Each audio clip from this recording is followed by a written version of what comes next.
Lord test match ख़त्म हो गया। इंग्लैंड जैसे तैसे करके मैच जीत गया। इंडिया ने अच्छा फाइट बैक किया, कोशिश पूरी करी कि मैच एंड तक लेके जाएं और मैच को इंडिया के फेवर में करें। बट अनफॉर्चुनेटली ऐसा हुआ नहीं और इंडिया 22 रन से मैच हार गया। क्रेडिट जाता है इंग्लैंड की बॉलिंग को, अच्छी बॉलिंग करी उन्होंने उन्होंने और कुछ हद तक मैं कहूँगा कि अगर रविंद्र जडेजा चांसेस ले सकते थे स्पिनर्स पे, वो जब 30 1 रन या 24 रन रह गए थे तो मैंने अपने एक फ्रेंड को बोला था कि रविंद्र जडेजा के लिए ये सिर्फ 2 ओवरों की गेम है, ओनली 2 ओवर्स। अगर उन्होंने 2 ओवरों में अच्छे 2 4 चौके इधर उधर मार देते तो गेम इंडिया की तरफ चला जाता और इंडिया 99% ये मैच जीत जाता। बट कंडीशंस कुछ और थी, सिचुएशंस कुछ और थी। जडेजा ने कुछ और सोचा था, कुछ और प्लान्स था उनके दिमाग में। उनका ये मानना था कि अगर सिराज एक एंड से टिके रहे तो मैं इजीली सिंगल्स डबल करके या बीच में एक बाउंड्री मार के मैच जिता दूंगा।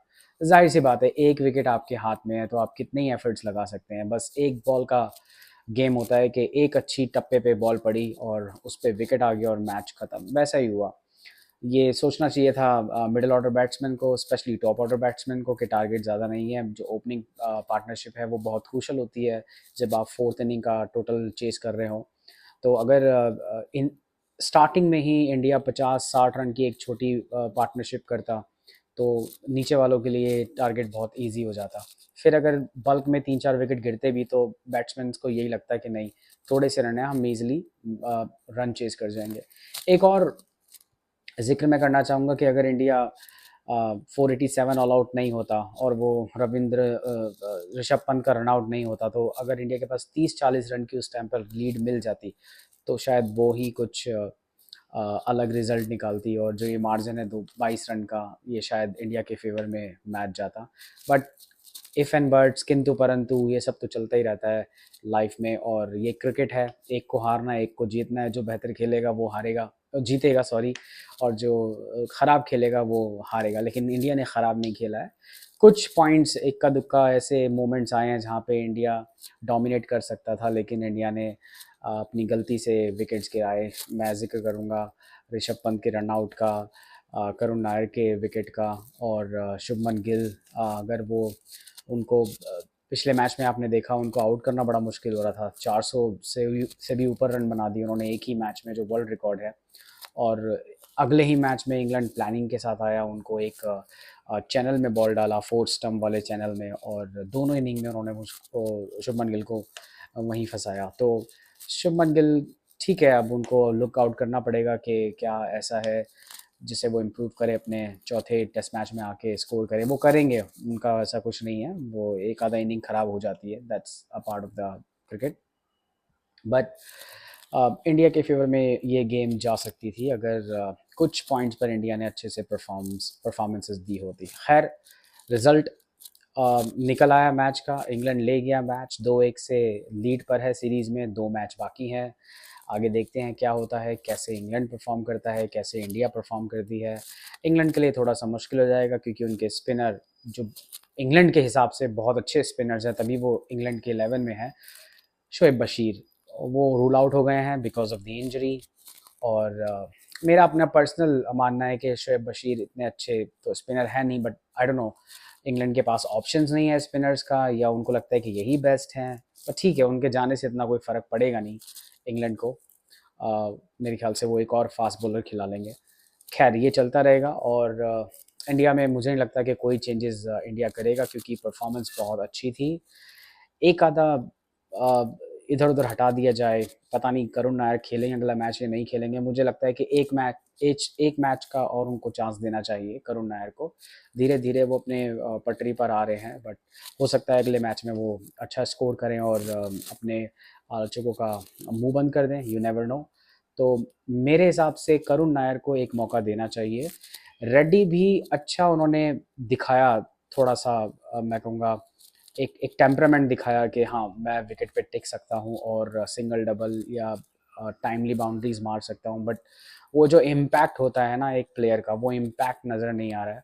तो नीतीश रेड्डी का भी कुछ 50-50 चांसेस हैं बट आई थिंक उनको भी एक चांस देना चाहिए, this is my personal opinion. और बॉलिंग में हमारे पास कोई वीक पॉइंट नहीं है, टॉप ऑर्डर मिडल ऑर्डर सब बढ़िया है। जड्डू अपना परफॉर्मेंस दिए जा रहे हैं एक नंबर 6-7 के बैट्समैन से, और आप क्या ही एक्सपेक्ट करेंगे। तो he is doing well. I think middle order से अच्छा बैटिंग रविंद्र जडेजा कर रहे हैं लोअर ऑर्डर पर आकर।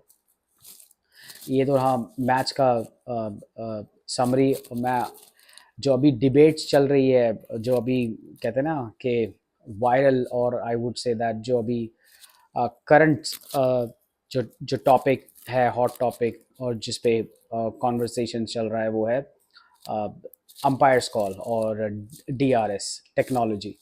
तो ऐसा होता है, मतलब पता नहीं, मैंने ही खाली नोटिस किया है या आप लोगों में से भी किसी ने ये नोटिस किया होगा कि जब भी इंडिया बैटिंग करता है तो अंपायर्स कॉल्स उनके अगेंस्ट चली जाती हैं, और जब भी इंडिया बॉलिंग करता है तो भी उनके अगेंस्ट चली जाती है। मतलब अगर अंपायर्स कॉल पर आउट दिया है तो बैट्समैन आउट ही होता है, और जब इंडिया बॉलिंग करता है तो अंपायर्स कॉल जो है वो बैट्समैन के फेवर में चली जाती है। तो इतनी, मुझे लगता है कि ये काफ़ी नाइंसाफ़ी है इंडियन बैट्समैन प्लेयर्स के साथ, स्पेशली बॉलिंग के साथ। बॉलिंग में ऐसा हमने कई बार देखा है कि जब भी ट्रिजेक्ट्री अपना दिखाती है, डायरेक्शन, या आप कह लीजिए कितना बाउंस होगा, तो हमेशा बॉल स्टम्प या तो अंपायर्स कॉल होती है या ओवर द स्टम्प चली जाती है। बट जब जब इंग्लैंड की बॉलिंग पर ट्रिजेक्ट्री डीआरएस दिखाते हैं तो उसका जो बाउंस होता है वो बहुत ही, मतलब लो होता है, और वो स्टम्प को हिट ही कर रही होती है। हाइट भी देख लीजिए आप, और डायरेक्शन तो खैर मैं नहीं कहूँगा, बट मैं हाइट के हिसाब से कहूँगा। हाँ, ये दो अगर आप हटा दीजिए आकाशदीप वाला, तो उस टाइम पे ट्रिजेक्ट्री ने दोनों ने उसको ओवर द स्टम्प दिखाया, मिसिंग मिसिंग स्टम्प। इन दो के अलावा मैं बात कर रहा हूँ, और काफ़ी डिबेट्स इस पे चल रही है। और मेरे नज़रिए से देखा जाए तो I am not in favour of umpires call. मेरे ख्याल से अंपायर्स कॉल जो है वो हटनी चाहिए। अगर विकेट पे बॉल लग रही है, चाहे इतनी सी भी लग रही है, तो वो आउट ही होना चाहिए, और अगर नहीं लग रही है तो नॉट आउट। अंपायर्स का कोई लॉजिक बनता ही नहीं है। अंपायर्स को भी मैं कहता हूँ हर केसेस में, या हर रिव्यू में, या हर अपील में ये मालूम नहीं होता कि ये अंपायर्स कॉल होगी या नहीं होगी, लेकिन कुछ केसेस में अंपायर्स को पता होता है कि ये बॉल अंपायर्स, ये आई मीन ये जो डिसीजंस है या जो बॉल जो लगेगी वो अंपायर्स कॉल होगी, फॉर दैट मैटर के इम्पैक्ट कहाँ हुआ है, और बॉल मिसिंग लेग है, मिसिंग स्टंप है, या अंपायर्स कॉल होगी। ये अंपायर्स को काफ़ी केसेस में पता होता है। तो फिर अंपायर को यही लगता है कि मैं अगेंस्ट जाऊं या फेवर में जाऊं, तो फिर वो अगेंस्ट और फेवर वाला ऑप्शन अंपायर के पास होता है।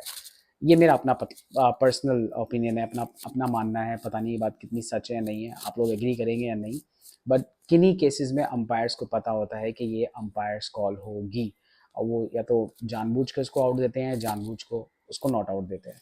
So that is completely, I mean मैं कहूँगा फेयर है, क्योंकि कोई ऑब्जेक्शन उठाएगा नहीं अंपायर्स कॉल पे। दैट इज़ अंपायर्स डिसीजन कि वो उसको क्या दे रहे हैं। बट अब मेरे से आप पूछें और मैं अपनी राय दूं, तो umpire's call should not be there. अगर विकेट पे बॉल लग रही है तो it has to be out, और नहीं लग रही है तो not out, as simple as that. जैसे आपने देखा होगा कि जब ऑन फील्ड डिसीजन मैटर करता था कैचिंग में, कि आपको कंक्लूसिव एविडेंस चाहिए कि बॉल वाकई कैरी हुआ है या नहीं हुआ है। अगर कैरी हुआ है, अंपायर ने उसको आउट दिया है, और कोई कंक्लूसिव एविडेंस नहीं है कि बॉल ग्रास पे लगा, ग्राउंड पे लगा है, तो वो नॉट आउट है। तो इसी तरह से जैसे आपने अंपायर्स कॉल और ऑन फील्ड डिसीजन ख़त्म कर दिया कॉट बिहाइंड में, या कोई भी थर्ड अंपायर डिसीजन में, ऐसे ही आप डीआरएस में भी अंपायर्स कॉल को ख़त्म करें, तो मेरे ख्याल से कुछ चीज़ें बहुत बेहतर होंगी अ, हर टीम्स के लिए। और बात करेंगे पाकिस्तान क्रिकेट टीम की, तो पाकिस्तान क्रिकेट टीम में आपको पता ही है, बाबर, रिजवान, शाहीन, इनको आपने देखा है कि ड्रॉप आउट हो गए हैं T20 टीम से। और 20 तारीख को, मेरे 20 को उनका पहला T20 मैच है बांग्लादेश से, और जो कैप्टन है उन्होंने बोल दिया है कि बांग्लादेश की series is gonna be a tough one. मतलब वो आप खुद मानते हैं कि बांग्लादेश से कम्पीट करना इज़ वेरी वेरी डिफ़िकल्ट, जिस तरह की वो टीम कैरी करके गए हैं। बहुत सारे यंगस्टर्स हैं जो अपने डोमेस्टिक परफॉर्मेंस से आए हैं, सिलेक्शन हुआ है, कुछ काफ़ी एक्सपीरियंस हैं। तो it's a combination of youngster and experience players. Let's see how they perform. और दुआ यही है कि जो बेहतर खेलेगा वो जीतेगा, चाहे वो पाकिस्तान हो चाहे वो बांग्लादेश हो। बट ऐसा होना चाहिए कि कंपटीशन देखने को मिले दोनों टीमों में। ऐसा ना हो कि वन साइडेड T20 मैच चल रहे हो। कभी आपको तो पता ही है पाकिस्तान का क्या है, या तो एक मिनट में एकदम हीरो, दूसरे मिनट में एकदम ज़ीरो। तो वो वाली सिचुएशन नहीं होनी चाहिए। तीनों मैच compete होने चाहिए, दोनों टीम्स एफर्ट्स लगाए और compete करें मैच को, और अच्छे रिजल्ट प्रोड्यूस होने चाहिए। तो यही आज का बस लेखा जोखा अपडेट। आगे कुछ आता है तो मैं डेफिनेटली आपके साथ शेयर करूँगा। अगेन मेरी आपसे यही रिक्वेस्ट है, अगर मेरी वीडियोस आपको पसंद आ रही है तो प्लीज़ लाइक करें, कमेंट ज़रूर करके बताएं। आपके सजेशंस बहुत मैटर करेंगे मेरे इस चैनल को ग्रो करने में और वीडियो क्वालिटी को इम्प्रूव करने में। और जो इस चैनल पे न्यू है वो तो सब्सक्राइब ज़रूर करें। ये तो मेरी आपसे अब हाथ जोड़ के कह लो या रिक्वेस्ट कह लो, जो भी कह लो, आप सब्सक्राइब तो ज़रूर करें,